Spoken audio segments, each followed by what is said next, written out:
Hi అండి, అందరికి నమస్కారం. ఈరోజు నూడిల్స్ చేస్తున్నాను. వెజ్ నూడిల్స్ ఏంటంటే హెల్తీగా ఉండేట్టు గోధుమ పిండితో చేసిన నూడిల్స్ తెచ్చాను. ఇవి మనం ఇంట్లో కూడా చేసుకోవచ్చు అనమాట. గోధుమ పిండికి నేను ఈసారి మళ్ళీ వీడియో పెడతాను. బియ్యం పిండితో గోధుమ పిండితో ఇవి తెచ్చాను. ఇప్పుడు బాయిల్ చేసుకుందాం. వాటర్ సాల్ట్ వేసి ఇప్పుడు ఆయిల్ ఒక్కటిగా బాయిల్ చేసుకుందాం. వేసుకుని ఉడకనిద్దాం.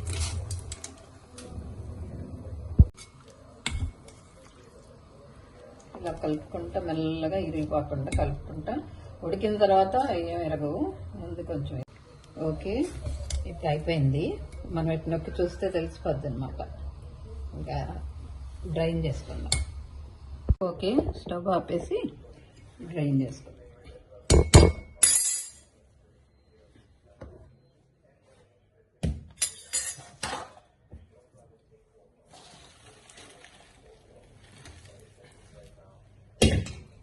దీని మీద కొంచెం చల్లటి నీళ్లు చల్లితే మరీ మెత్తగా అయిపోకుండా ఉంటుంది. కొద్దిగా చల్లటి నీళ్ళు పోద్దాం. చూడండి.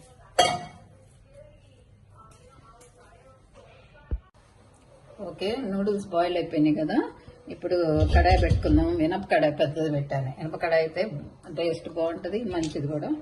కొంచెం ఆయిల్ వేసుకుని దాంట్లో ఫస్ట్ ఎల్లిపాయలు, సన్న కట్ చేసిన ఎల్లిపాయలు, తర్వాత సన్న కట్ చేసిన ఉల్లిపాయలు వేసుకోవాలి. ఒక 2 పచ్చిమిరపకాయలు. ఇప్పుడు వేగనిచ్చేసి క్యారెట్ ఇవి కొంచెం వేగనిస్తాం. ఓకే, ఇప్పుడు ఒక 2 స్పూన్లు టమాటా సాసు, ఒక 2 పెద్ద స్పూన్లు వేద్దాం. ఎక్కువ కదా మనకి. 2 పెద్ద స్పూన్లు టమాటా సాస్ వేసాను. తర్వాత రెడ్ చిల్లీ సాస్, ఒక స్పూను. తర్వాత సోయా సాస్, తర్వాత గ్రీన్ చిల్లీ సాస్ కొంచెం ఉంది.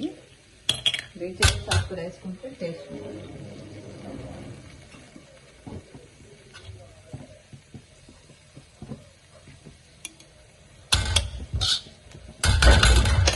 ఇవన్నీ మళ్ళీ ఒకసారి కలుపుతాం. కొంచెం కారం చల్లుకోవచ్చు. స్పైసీ కావాలనుకున్న వాళ్ళు కొంచెం కారం చల్లుకుంటే బాగుంటుంది. స్పైసీ కావాలి, లేకపోతే ఇలానే తీసుకోవచ్చు.